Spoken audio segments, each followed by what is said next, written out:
Well, I would say the book that helped open my eyes probably most. There are many books, but I am going to just speak of one now. C.L.R. James Black Jacobins. Right? C.L.R. James book called Black Jacobins.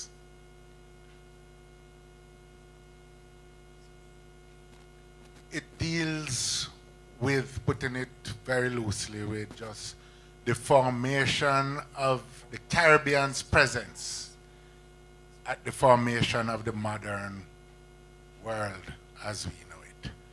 And so well, there's so much that can be said about it. That's my next visit. I won't make a comment because I agree entirely with what was said about the environment and our need to protect it. Especially given that we are a small island state in a period of global warming and massive environmental change. And if we are not careful, we haven't reached like the Seychelles and Maldives, where they are looking at the prospect of the whole country disappearing. But important parts of our country can be imperiled if we don't fashion proper strategies of building resilience and counteracting environmental degradation.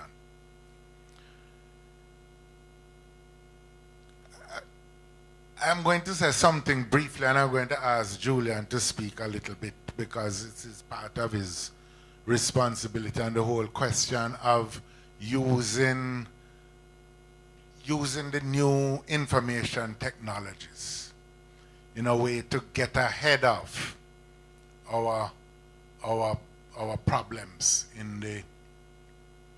of administration and building the efficiency of administration. The truth is that a lot of the use of new technologies has been driven by the vendors of these technologies rather than by our own effort to get ahead of the curve as far as improving the efficiency of administration across the land. There are some, when we start to talk about saving costs in government, I mean, and not just, I remember we did a little study. We were spending,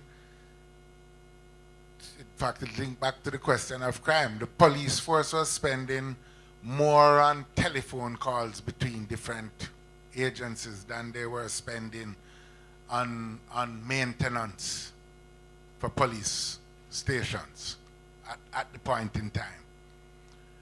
And these are ways in which, if we were to build an intranet within government agencies, for example, which were some of the tasks that we had set ourselves, we would be not only making it more efficient in terms of the communications, but actually saving a lot of resources that could be then deployed to things that gave us more value in all of these areas. And there's a lot of data that we collect which we don't utilize. We don't have, for example, a real policy on citizenship. Lots of people apply. We don't know. We collect the data, but we don't analyze it as a country to know, are we getting more people from Burma, India, West Africa? What are their professional qualifications? How many of them come and leave? What informs a policy? Or is it that anybody who wants to can come? Which is really what it is now. You know, unless you say this person is proven to be a mass murderer, which very few are proven to be. So we have that particular problem. But Julian, who was directly and is directly responsible, I'm going to ask him to say something more. But before, let me say on crime. First of all, we're not going to go anywhere unless we deal with this issue of crime.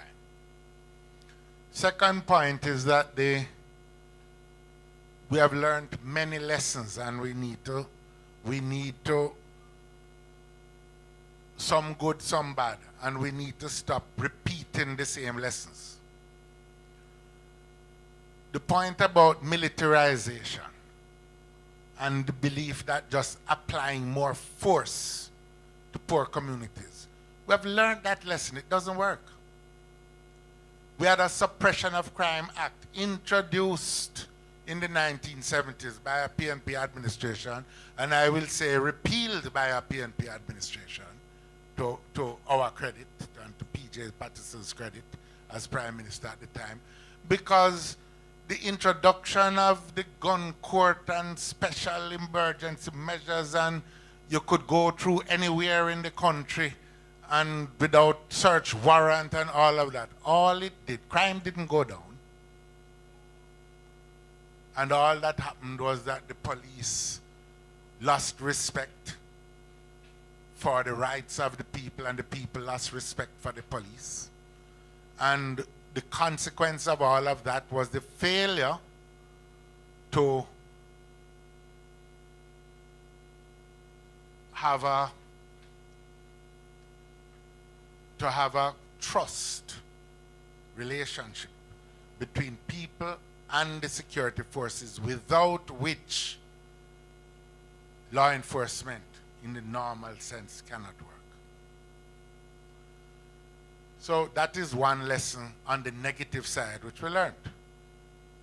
The other lesson which we learned more recently was that social intervention in the communities is cheaper and delivers more reduction in actual violent crime than any policing measures.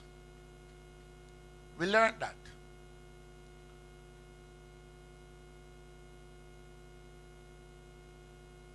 I think most importantly,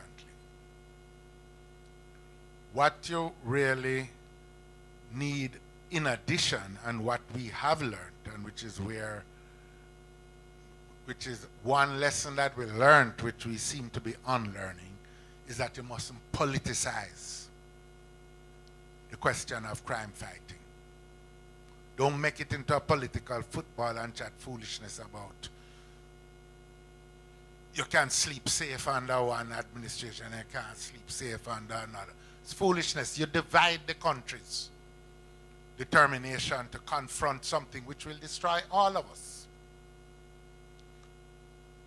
And you need resources to provide a modern, intelligence-led, honest, well-paid and rewarded security force. Those are lessons that we have learned.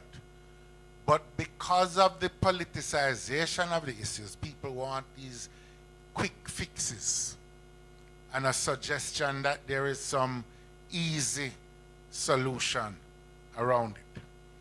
You need to provide mobility. You need proper intelligence gathering,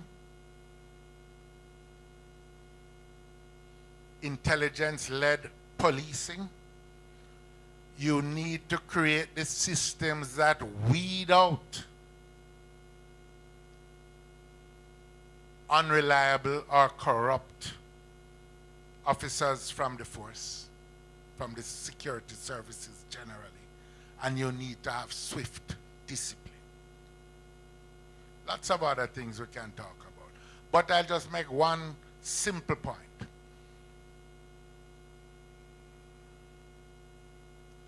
We started out independence with a JCF and a JDF. The reputation of the JDF has remained intact. Not so the JCF.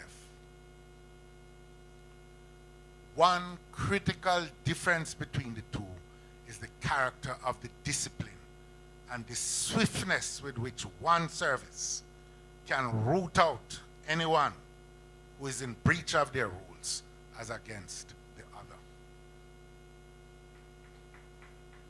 And we need to just put these things in practice, and these are issues around which we should be collaborating. But to collaborate, you have to have an honest discussion, not just try a thing and see if you can get the public to believe in the thing you're trying, even though you have given it no study and done anything.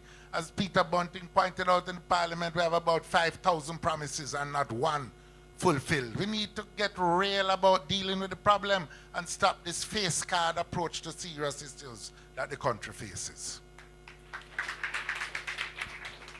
Just to respond quickly.